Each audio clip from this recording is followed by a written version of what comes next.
ಸಮೀಕ್ಷೆ ಕಾರ್ಯ ಪರಿಶೀಲಿಸಿದ ಬಿಒ ಮುಜಾವರ್.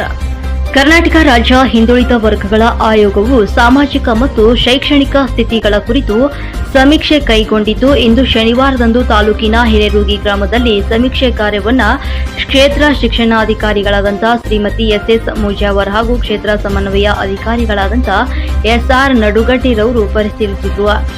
ಗ್ರಾಮದ ಅನೇಕ ಮನೆಗಳಿಗೆ ಭೇಟಿ ನೀಡಿ ಸಮೀಕ್ಷೆ ಕಾರ್ಯದಲ್ಲಿ ಪಾಲ್ಗೊಂಡಿದ್ದರ ಕುರಿತು ಮನೆಯ ಸದಸ್ಯರ ಜೊತೆ ಸಮಾಲೋಚಿಸಿ ಮಾಹಿತಿಯನ್ನು ಪಡೆದರು. ಹಾಗೆಯೇ ಸಮೀಕ್ಷಾ ಕಾರ್ಯವನ್ನು ಅಚ್ಚುಕಟ್ಟಾಗಿ ಹಾಗೂ ನಿರಂತರವಾಗಿ ಮಾಡಲು ಗಣತಿದಾರರಿಗೆ ಮಾಹಿತಿ ನೀಡಿ ಯಶಸ್ವಿಯಾಗಿ ಪೂರ್ಣಗೊಳಿಸಲು ಸೂಚನೆಯನ್ನು ನೀಡಿದರು. ಈ ಸಂದರ್ಭದಲ್ಲಿ BRP ಅಧಿಕಾರಿ AG ಚೌಧರಿ, ಗಣತಿದಾರರಾದಂಥ ಸಂತೋಷ್ ಬಂಡೆ, SR ಚಾಳೇಕರ್, SS ಅರಬ್ ಮತ್ತು SK ನಾವದಗಿ, ಸಾವಿತ್ರಿ ಸಂಗಮದ್ ಮತ್ತು ರಾಜೇಶ್ವರಿ ಬೇನೂರ್, ಸುಜಾತಾ ಹವಳಗಿ, ಸಾಯಿಕಿ ಶಾಲುಬಾಯಿ, ಸೈನಿಕ ಕಳೆ ಸೇರಿದಂತೆ ಅನೇಕರು ಭಾಗಿಯಾಗಿದ್ದರು.